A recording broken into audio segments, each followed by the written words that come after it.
keragaman beragama itu tidak membuat kita tidak mengabdi, tidak berpartisipasi, tidak saling menghargai, tidak harus saling menghormati. Karena itu seperti tadi misalnya si Gede, si Ketut itu agama Hindu, kita agama Islam, ya silahkan berkolaborasi dalam hal menjalankan sila dari sila yang sudah dijabarkan dalam nasionalisme.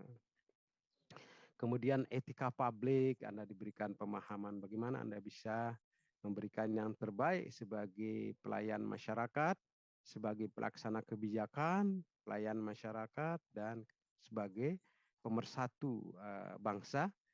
Itulah PNS. Kemudian Anda juga diberikan aneka komitmen mutu.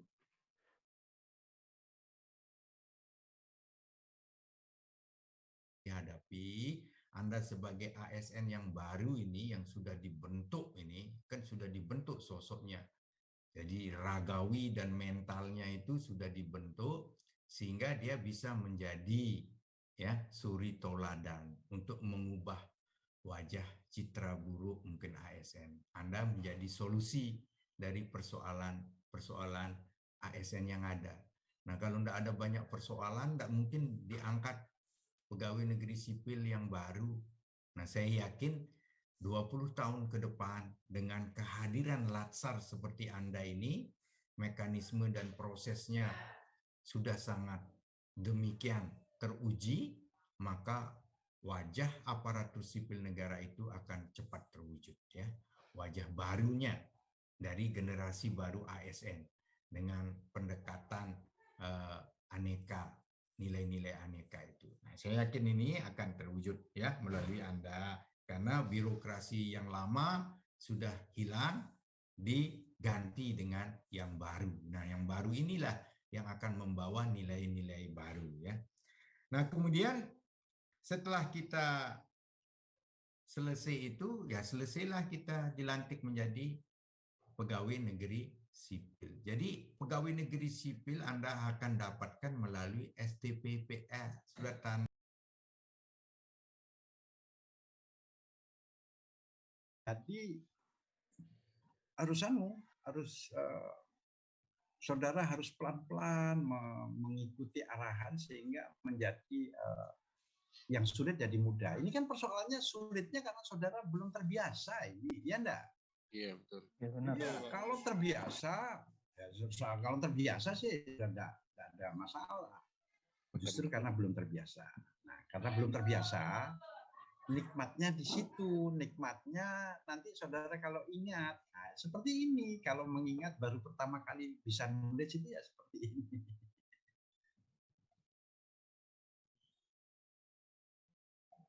Oke, yang lainnya masih berjuang dengan para guru yang akan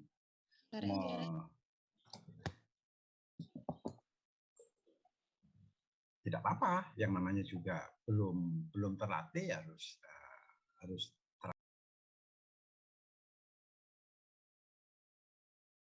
latar belakang. Nah, apa latar belakang? Nah, bisa dijelaskan. Nah, jadi situ latar belakang itu mencerminkan bagaimana ASN itu sendiri, Latsar itu sendiri ya sebagai ASN.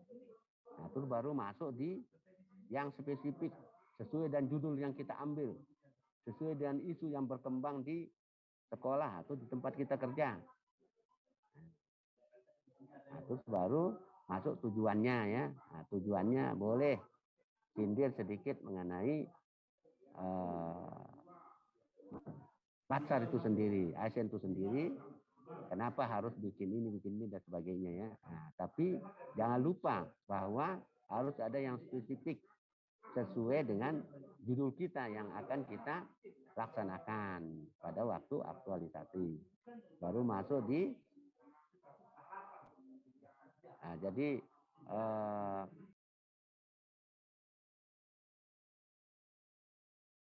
TK itu Bu, bisa itu yang kita pakai datanya?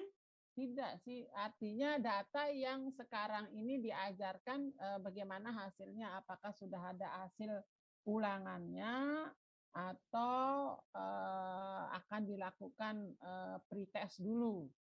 Pasti kan kalau mengajar sudah ada hasil ulangannya kan, sudah berapa lama mengajar? 1 bulan kan baru Bu yang siswa baru. Oh, tapi kan 1 bulan siswa baru ini ya? Iya Bu, kan kita terus laksar. Kalau begitu nanti dibuat aja pretestnya dulu. Oh, kita pakai pretest begitu? Iya, kalau kelas 1. Tapi kalau kelas 2, 3 itu pasti sudah ada nilai ulangannya, ya. Oh, iya. Nah, Bu, nanti kan berapa total siswa yang diajar? 21, Bu. Yang 50% itu tidak dari TK, belum mengenal huruf. Ya, boleh itu. Hanya konsentrasi di kelas sesuai dengan SK yang Anda terima. Ya, Dede, paham ya, Dede ya? Nah, jadi untuk konsentrasi cari aja di situ masalahnya, ya. Ya. Untuk memberikan pembelajaran yang terbaik itu tugas Anda. Selesai sudah ya. Jadi jangan kepo ngurusin yang lain-lain ya. Banyak soalnya yang nggak paham. Ya. Jadi ini yang membuat lama kita konsultasi karena yang saya inginkan nggak sesuai gitu ya. Dia kepo ngurusin yang lain-lain gitu ya. Enggak, ini yang Anda punya kewenangan ya. Sama di puskesmas mungkin.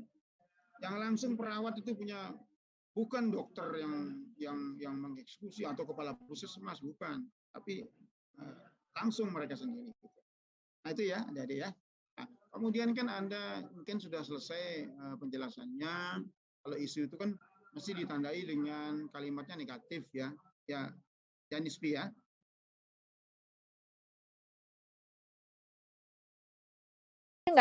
Nggak bisa adik-adik bela gitu di hadapan penguji.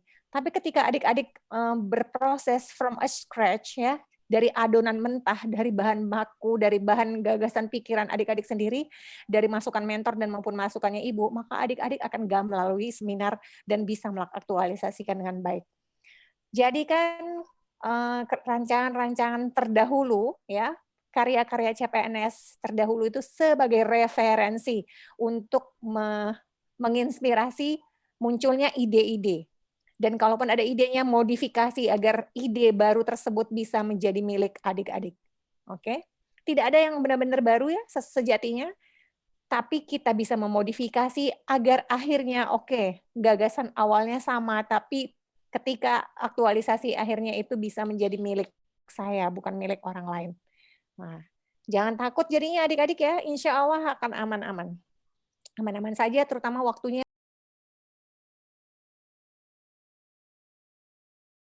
Tugasnya adalah pelaksana kebijakan publik, kemudian tugasnya terusnya adalah pelayan publik, ketiga perekat dan pemersatu bangsa Indonesia itu. Yaitu misalnya kita mulai dari yang umum sekali ya, tugas-tugas sebagai aparatur sipil negara. Secara perlahan Anda fokus kepada tugas Anda sebagai aparatur sipil negara dalam jabatan guru ya, dalam jabatan guru. Latar belakangnya itu terus dikerucutkan sampai Anda masuk ke masuk ke dalam sampai Anda masuk ke sekolah tempat tugas Anda itu ya, sekolah tempat tugas Anda, sekolah di mana Anda melaksanakan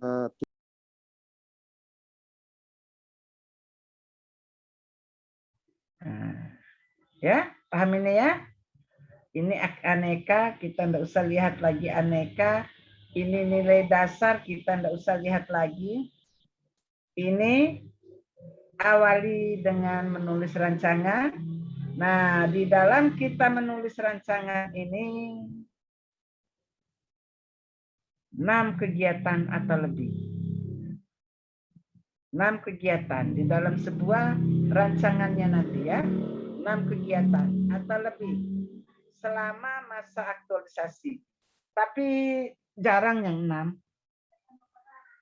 Jarang yang 6, banyak malah ada yang sampai 12 ya, tergantung dari apa yang kita mau buat di dalam kegiatan. Kemudian sumber rancangan itu apa? Sumbernya. Kita melihat SKP. Ya. Kita melihat apa sasaran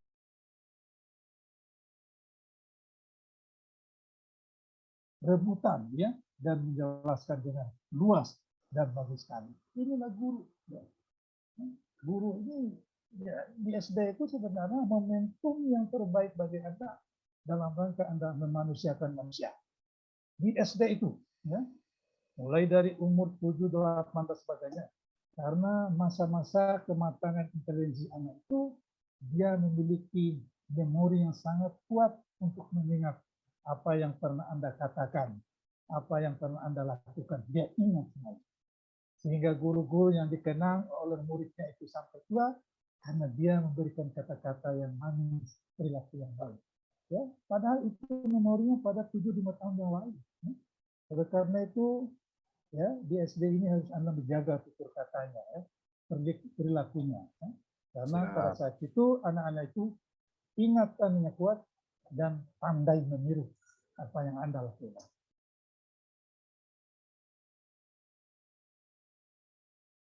Nilai-nilai dasar ini adik-adik sekalian.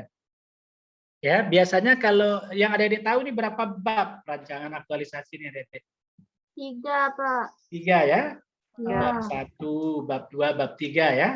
Ya. Nanti kalau di akhir ya kita tambah jadi 1 bab lagi, tapi itu nanti di mau menjelang seminar terakhir kan gitu adik sekalian ya. Tapi yang akan kita persiapkan untuk seminar rancangan aktualisasi ada 3 adik sekalian ya. Ada 3 ya. Nah, bab 1 yang adik tahu apa isinya selain latar belakang? Tujuan. Tujuan. Ya, tujuan. Nah, tujuan ini nanti adik-adik buat rumuskan sesuai judul saja. Ya, aktualisasi nilai-nilai dasar ASN atau PNS ini tujuannya apa? Ya, nanti dioret-oret dan singkat, simple. Tidak perlu berpikir panjang dan terlalu lebar. Ya, ruang lingkup juga sesuai.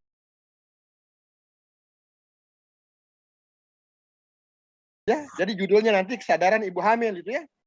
Oh, pakai peningkatan atau kesadaran aja, Pak? Kesadaran saja itu kan. Oh, kesadaran aja. Iya, kesadaran saja ya. Oke, Pak. Kalau mau tambah-tambah peningkatan boleh juga. Ya, peningkatan kesadaran. Oke. Ibu hamil melakukan gerakan senam hamil selama kehamilan, berarti nggih, Pak? Oke, baik. Ya, setuju itu ya? Oke. Nggih, Pak, siap. Nah, siapa lagi? Efrida, saya, Pak. Efrida, Pak. Siana, silakan. Silakan. Izin, Pak. Yang siapa ini, sekarang ini? Efrida, Pak. Efrida. Oke, di mana tugasnya? Saya di Puskesmas Yatmayang, Pak. Oh, Yatmayang itu yang sering banjir itu ya? Iya, Pak. Baik, baik. Itu ada Dokter Nurmah di situ ya? Nggih. Ada Eka juga situ ya? Nggih, Pak. Baik, silakan. Dia kan perawat nih, Pak. Nggih. Ya. Kalau di sana kan tidak ada rawat inapnya, Pak. Jadinya cuma di poli-poli aja perawatannya.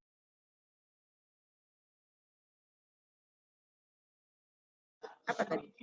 Setelah tujuan, maka akan ada ruang lingkup. Ruang lingkup ini bercerita tentang apa yang Anda akan lakukan terkait dengan judul yang Anda angkat ya. Setelah Anda membuat isu-isunya ditapis ya dari APKL menuju USG. Tiga besar menuju USG, yang dari USG 3 ini pilih salah satu yang paling Anda anggap cocok untuk diangkat sebagai isu yang harus segera dipecahkan. Kemudian siapa saja sasaran? Kalau itu murid, berapa orang murid? Kalau itu adalah pasien, kalau itu adalah misalkan pengembangan SDM, siapa misalkan? Nah, kemudian yang terakhir adalah apa tadi? Tempat dan waktu ya, tempatnya di mana nanti area kerja Anda serta waktunya kapan, dari kapan sampai kapan. Itu isi dari areanya ya. Nah, di bab 1 ini adik-adik nanti juga Anda akan bercerita terkait dengan